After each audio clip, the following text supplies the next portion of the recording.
Module 1 physiology of sleep. अच्छी नींद मानसिक स्वास्थ्य और भावनात्मक विनियमन सहित कई शारीरिक कार्यों के लिए महत्वपूर्ण है। ये प्रतिरोधक क्षमता, मांसपेशियों की मरम्मत और मेटाबॉलिज्म को बढ़ावा देता है। नींद की कमी के प्रभाव को समझने से पहले नींद की फिजियोलॉजी को जानना महत्वपूर्ण है। सामान्य नींद को REM और NREM नींद में विभाजित किया गया है।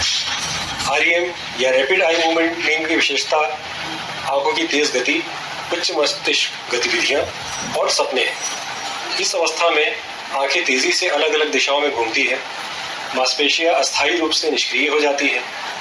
ये चरण मस्तिष्क के कार्य, सीखने और स्मृति के लिए महत्वपूर्ण है। REM कुल नींद का 20 से 25% प्रतिनिधित्व करता है। उसी तरह NREM या नॉन रैपिड आई मूवमेंट नींद को हल्की नींद यानी N1, मध्यवर्ती नींद यानी N2 और गहरी नींद N3 में विभाजित किया गया है। N1 जागने और नींद के बीच कुछ मिनटों तक चलने वाला चरण है। N2 स्टेज में शरीर गहरी नींद के लिए तैयार होता है और शरीर अधिक आराम करना शुरू कर देता है। ये चरण कुल नींद का लगभग 50% प्रतिनिधित्व करता है।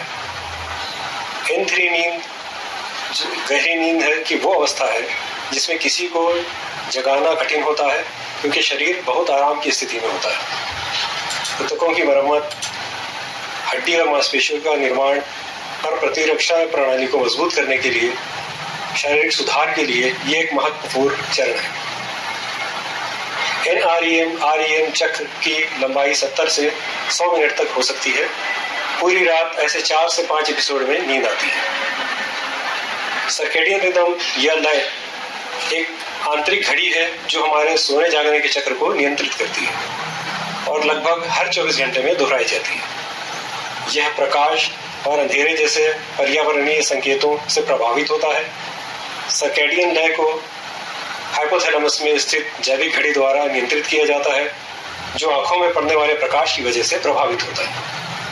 इसलिए प्रकाश, विशेष रूप से सूर्य का प्रकाश, हमारी सर्केडियन लय को 24 घंटे के दिन के साथ तालमेल रखने में महत्वपूर्ण भूमिका निभाता है। सुबह में प्रकाश हमें जगाने और सतर्क महसूस करने में मदद करता है और इसी तरह शाम को प्रकाश की अनुपस्थिति शरीर को मेलाटोनिन का उत्पादन करने के लिए संकेत देती है, जो एक हार्मोन है और नींद को बढ़ावा देता है। सर्केडियन लय नींद को नियंत्रित करती है, मेलाटोनिन और कोर्टिसोल जैसे हार्मोन के स्राव को नियंत्रित करती है और पूरे दिन शरीर के तापमान में उतार चढ़ाव को नियंत्रित करती है। स्वस्थ व्यक्ति में उचित नींद की अवधि की आवश्यकताएं जीवन काल और व्यक्ति दर व्यक्ति में भिन्न भिन्न हो सकती है। नेशनल स्लीप फाउंडेशन स्वास्थ्य वयस्कों के लिए प्रति रात 7 से 8 घंटे की नींद की सिफारिश करता है।